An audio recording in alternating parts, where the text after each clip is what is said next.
दोस्तों, कैसे हैं आप लोग। आशा करते हैं कि स्वस्थ होंगे। आज हम लोग हिंदी के मोस्ट वीवीआई चैप्टर 1 का क्वेश्चन आंसर करेंगे, जिसका नाम बातचीत है। क्वेश्चन आंसर करेंगे। यह काफ़ी बोर्ड की दृष्टि से पूछा जाता है। इसमें से कम दो चार नंबर का तो ज़रूर पूछा जाता है। इसलिए वीडियो को बिना स्किप किए पूरा देखिएगा। इससे पहले चैनल को सब्सक्राइब कर दीजिए और लाइक कर दीजिए। यदि आप इसका PDF लेना चाहते हैं तो टेलीग्राम पर मैसेज कीजिए, वहां आपको इस सभी का PDF दिया जाएगा। चलिए क्वेश्चन शुरू करते हैं। अगर हम में वाक शक्ति ना होती तो क्या होता। वाक्य शक्ति पहले क्या कहते हैं। वाक्य शक्ति कहते किसको है। वाक्य शक्ति उसको कहते हैं जो हम बोलते हैं। जैसे अभी हम बोल रहे हैं, इसे हम क्या कहते हैं, वाक्य शक्ति कहते हैं। अगर ये नहीं रहेगा तो क्या होगा, हम बोल नहीं पाएंगे, एक दूसरे से बात नहीं कर पाएंगे। इसे ही वाक्य शक्ति कहते हैं। चलिए क्वेश्चन देखते हैं। अगर हमें वाक शक्ति ना होती तो यह समस्त सृष्टि गूंगी प्रतीत होती। यह समस्त सृष्टि क्या प्रतीत होती, गूंगी प्रतीत होती। अगर हम लोग आपस में बात ही नहीं करते तो ये सृष्टि तो एकदम से चुपचाप ही रहता है। कोई अपने मन का बात एक दूसरे से नहीं बता पाता। चलिए देखते हैं फिर आगे। सभी लोग चुपचाप बैठे रहते। सभी लोग क्या करते हैं, चुपचाप ऐसे बैठे रहते हैं। ऐसे तो एक दूसरे से बात भी करते हैं, ऐसे चुपचाप बैठे रहते हैं। जो भी बोलकर सुख और दुख का अनुभव करते हैं। जो हम लोग एक दूसरे से बोलकर सुख दुख का अनुभव करते हैं, जैसे बोलते हैं हमको ये हो गया, वो बोलता है हमको ये हो गया, तो जो अनुभव करते हैं, वाक शक्ति ना होने के कारण, मतलब हमें बोलने का शक्ति नहीं होता तो हम वो नहीं कर पाते। यही फर्स्ट क्वेश्चन का कहना है कि वाक शक्ति पहले होता तो क्या, नहीं होता तो क्या होता। नहीं होता तो क्या होता, पूरा सृष्टि एकदम से गूंगी प्रतीत होती। हम लोग एक दूसरे का ना बात सुन पाते, ना ही किसी से बात कर पाते। चलिए दूसरा क्वेश्चन देखते हैं। बातचीत के संबंध में बेन जॉनसन और एडिसन का मत क्या विचार है। बातचीत के संबंध में बेन जॉनसन और एडिसन का क्या विचार है। बातचीत के संबंध में बेन जॉनसन का राय यही है कि बोलने से मनुष्य के रूप का पता चलता है। जैसे ही हम बोलते हैं तो वो जानता है कि ये अच्छा है या खराब है। बोलने से ही मनुष्य के बारे में पता चलता है कि वह कैसा है, अच्छा या खराब है। यही बेन जॉनसन का कहना है। अगर मनुष्य चुपचाप रहे तो उसके गुण या अवगुण का पता नहीं चलता। अगर चुपचाप होकर बैठे रहे तो वह हमारे बारे में कुछ नहीं जान पाएगा कि हम कैसे थे, अच्छे हैं या बुरे हैं, यह सब पता नहीं चलता है। यह एडिसन का कहना था। एडिसन का नहीं, बेन जॉनसन का कहना था। देखिए एडिसन का क्या कहना है। एडिसन की राय है कि असल बातचीत सिर्फ दो लोगों के बीच ही हो सकता है। असल बातचीत कितने लोगों के बीच हो सकता है, सिर्फ दो लोग का। जैसे एक हम हुए, एक और कोई होगा, तो उसी में हम लोग सिर्फ अपने दिल का बात बोल सकते हैं। या तीसरा आ जाए तो उसमें दिल का बात नहीं बोल सकते। असल बातचीत सिर्फ दो लोगों के बीच ही हो सकता है, जिसका तात्पर्य यह है कि वे एक दूसरे से दिल खोल के बात कर सकते हैं। हम दोनों दो ही हैं, तो हम एक हैं, एक वो है, तो हम उनको अपने दिल का सारा बात दिल खोल कर बोल सकते हैं। अगर वहाँ कोई तीसरा व्यक्ति आता है तो फिर वे बातें खुलकर नहीं हो पाती है। अगर वहाँ कोई और आ गया तो वह बातें खुलकर नहीं हो पाएगा। वह जैसे ही हम कुछ बोलना चाहेंगे तो ये लगेगा कि वो किसी को बोल देगा कि यही सब, वो खुलकर वहाँ पर बात नहीं हो सकता है। आर्ट ऑफ कन्वेंशन क्या है। आर्ट ऑफ कन्वेंशन, यह आर्ट ऑफ कन्वेंशन पहले है क्या। यह एक कला है जो यूरोप के लोग में सर्वाधिक प्रचलित था। आर्ट ऑफ कन्वेंशन, चलिए देखते हैं।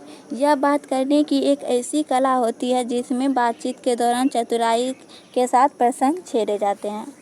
आर्ट ऑफ, यह बात करने की, जैसे हम बात करते हैं, इसका एक ऐसा कला है जिसमें उसको चतुराई के साथ प्रसंग छेड़ा जाता है, चतुराई के साथ बात किया जाता है, जिन्हें सुनकर अत्यंत सुख मिलता है। यह कला यूरोप के लोगों में सर्वाधिक प्रचलित था। जैसे ही वह हम उससे बात करते हैं, चतुराई मतलब बहुत ही ध्यान से उसका प्रसंग छेड़ते हैं कि ये बोलना था, ये करना था, जिसको सुनकर दिल में बहुत ही ज़्यादा खुशी मिलता था। यह कला कहाँ पर सबसे ज़्यादा प्रचलित था, यूरोप के लोगों में। पूछ सकता है आउट ऑफ कन्वेंशन कहाँ के लोगों में प्रचलित था, तो कहाँ के लोगों में प्रचलित था, यूरोप के लोगों में बोल सकते हैं।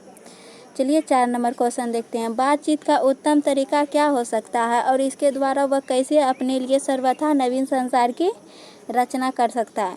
मनुष्य में बातचीत का सबसे उत्तम तरीका क्या होता है? आत्मलाप, मतलब स्वयं से बात करना। अगर हम स्वयं से बात करेंगे तो वह सबसे उत्तम तरीका होगा। किसी के पास हम बात करने नहीं गए। तो मनुष्य में बातचीत करने का सबसे उत्तम तरीका क्या है? आत्मलाप। मनुष्य के अंदर अपने अंदर ऐसी शक्ति पैदा करे जिसके कारण वह अपने आप से बात कर सके। मतलब हम अपने अंदर, जैसे आप हैं तो आप अपने अंदर ऐसी शक्ति को पैदा करें जिससे आप खुद अपने आप से ही बात करें। किसी का ज़रूरत ना हो कि वो आएगा तो उससे बात करेंगे, नहीं, सिर्फ अपने आप से बात कीजिए, अपने आप से बात करें। इसलिए ज़रूरी है ताकि हम क्रोध पर नियंत्रण पा सकें। जैसे ही अपने आप से बात करेंगे, जैसे हमको आप पर बहुत गुस्सा आया तो हम अपने गुस्से को अपने काबू में कर सकते हैं। इसलिए अपने आप से बात करना बहुत ही ज़रूरी है, नियंत्रण कर सके, दूसरों को कष्ट ना पहुँचे। इसलिए हमारे भीतर मनोवृत्ति नए नए रंग दिखाया करती है। दूसरे को दुख ना पहुँचे, मतलब मेरे बात से किसी को कष्ट ना हो, इसके लिए हमारे भीतर, मतलब हमारे शरीर, मनोवृत्ति, मतलब मन में नए नए रंग दिखाए करते हैं, नए नए रंग के दिखाए करते हैं। चलिए कहाँ थे? नए नए रंग दिखाया करते हैं। इसलिए मनुष्य को चाहिए कि वह अपने जीवा पर काबू रख सके। इसलिए हम लोग को चाहिए कि हम वो बात ही बोले जिससे किसी को कष्ट ना हो और अपने आप पर काबू कर सके, तथा अपने अच्छे विचार से दूसरों को प्रसन्न रखें, तथा अपने अच्छे बात से दूसरों को खुशी दे, ना कि दुख दे। बातचीत के जरिए यही कहना चाहते हैं कि उसको खुशी दे, उसका दुख हम सुने और उसको अपना खुशी दे कि वो भी खुश रहे। करने से किसी का ना हो करूरता रखे, ऐसा करने से ना हो तो करूरता रहेगी और ना ही किसी से बैर हो सकेगी। अब बातचीत का उत्तम तरीका है, ऐसा करने से ना ही किसी से हम झगड़ा करेंगे और ना ही उसको कोई कष्ट पहुंचेगा मेरे कारण। यही सबसे उत्तम तरीका है बातचीत करने का।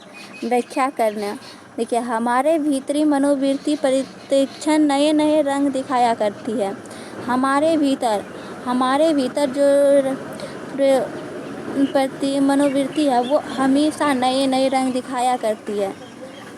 वह प्रचनात्मक संसार का एक बड़ा भारी आईना है जिसमें जैसी चाहो वैसी सूरत देख लेना, कोई दुर्घटना बात नहीं है। आईना है, मतलब उसमें बहुत बड़ा आईना है। देखिए, घर में कोई आईना देखते उसमें आप जैसे बनेंगे वैसे ही उसमें दिखाया जाएगा, वही इसमें भी कहना जाता है। चलिए देखते हैं। प्रस्तुत पंक्ति बालकृष्ण भट्ट द्वारा पाठ से बातचीत से ली गई है। पहले बातचीत के लेखक कौन है? बालकृष्ण भट्ट हैं, उसके द्वारा यह पंक्ति लिया गया है। मनुष्य के भीतरी मनोवृत्ति प्रत्येक क्षण नए नए रंग दिखाती है। मतलब हमारे मन में प्रत्येक क्षण अलग अलग विचार होते हैं। कभी आता है कि ये कर ले, कभी आता है कि ये छोड़ दे, कभी आता है कि पढ़ ले, फिर कभी देखिएगा मन करेगा कि नहीं पढ़े। मतलब अनेक नए नए रंगों का विचार आने लगते हैं। वह इन प्रपंचों से पूर्ण संसार का एक आईना है। यह क्या है? संसार का एक आईना है जिसमें ऐसी दुर्घटनाओं को देखा जा सकता है जिसके घटित होने की आशा ना हो। जिसमें ऐसी दुर्घटना, मतलब जो कि घटने वाला ना हो, हम उसको भी उसमें देख सकते हैं, दुर्घटना को देख सकते हैं, घटित ना हो, जिसके घटित ना हो। अर्थात हमारी मनोवृत्ति हमें संसार के समस्त अच्छे बुरे कार्य से अवगत कराती है। हमारा मन ही संसार के सब अच्छे बुरे, मतलब ये काम अच्छा है या यह काम बुरा है, अवगत कराती है। चलिए बी देखते हैं। 5 का बी। सच है जब तक मनुष्य बोलता नहीं उसका गुण दोष प्रकट नहीं होता। जिसमें कहना चाहते हैं कि बालकृष्ण भट्ट की जब तक मनुष्य अपने दिल का बात दूसरे के पास बोलता नहीं, जब तक उसके चरित्र का पता नहीं चलता कि वो कैसा है, अच्छा है या बुरा है या कुछ और है, नहीं पता चलता है। इसलिए बोलना बहुत ही ज़रूरी है। इसलिए बातचीत करना पड़ता है। चलिए देखते हैं। प्रस्तुत पंक्तियाँ बालकृष्ण भट्ट द्वारा रचित बातचीत निबंध से ली गई है। किससे ली गई है? बातचीत निबंध से। लेखक इस निबंध के माध्यम से बताना चाहते हैं कि बातचीत का एक विशेष तरीका होता है जिसके मनुष्य आपस में। प्रस्तुत पंक्तियाँ बालकृष्ण भट्ट के द्वारा रचित बातचीत निबंध से ली गया है। किससे लिया गया है? बातचीत से। बातचीत है क्या? एक निबंध है जिसके लेखक इस निबंध के माध्यम से बताना चाहते हैं कि बातचीत का एक विशेष तरीका है। लेखक इस माध्यम से क्या बताना चाहते हैं? बातचीत का एक अलग ही तरीका होता है जिससे हम बात करते हैं, कि ये बातचीत का एक विशेष तरीका जिसके कारण मनुष्य आपस में प्रेम से बातें कर उसका आनंद उठाते हैं। जैसे हम दोनों दो हैं या चार हैं, उस प्रेम से बातें करें ताकि वो भी खुश रहे और हम भी खुश रहें। परंतु व्यक्ति जब वाचाल हो जाता है अथवा व्यक्ति के दौरान अपने आप पर नियंत्रण नहीं रख पाता है तो वह दोष होता है। मतलब जब बात करते हैं उसके दौरान वह अपने गुस्सा कर लेता है, अपने आप पर काबू नहीं रख सकता है तो वह क्या कहलाता है? दोष कहलाता है। परंतु जब वह बड़ी संजीदगी से सलीके से बात करता है, परंतु वह बड़ी ही होशियार से और अच्छे से बात करता है तो वह गुण कहलाता है। क्या कहलाता है? अच्छे से बात करना, किसी को दुख नहीं पहुंचाना, उसको खुशी देना, तो वह क्या कहलाता है? गुण कहलाता है। और उसी का पता देता है और उसको पता चल जाता है कि यह अच्छा लोग है या बुरा लोग है। मनुष्य के चुप रहने के कारण उसकी चरित्र का पता नहीं चलता है। मनुष्य का चुप होने के कारण उसका क्या चीज़ का पता नहीं चलता है? चरित्र का पता नहीं चलता है। परंतु वह जैसे ही बोलता है तो उसकी वाणी के माध्यम से उनके गुण और दोष प्रकट होते हैं। जैसे हम ही आपसे कुछ बोलेंगे तो आप जानिएगा ना कि हम कैसे हैं, अच्छे हैं या खराब हैं। यही कहना चाहते हैं बालकृष्ण भट्ट कि जैसे ही वो बोलना चालू करता है वैसे ही उसके चरित्र का पता हमें चल जाता है, वे अच्छे हैं या खराब हैं। Thank you so much video देखने के लिए। अगर वीडियो अच्छा लगे तो ज़रूर लाइक कीजिएगा और चैनल को सब्सक्राइब कर दीजिए नए हैं तो। और यदि आप PDF लेना चाहते हैं तो टेलीग्राम पर मैसेज कीजिए, वहाँ आपको इस सभी का PDF फ्री में प्रोवाइड किया जाएगा। 1 भी रुपया नहीं लगेगा। Thank you so much. Bye.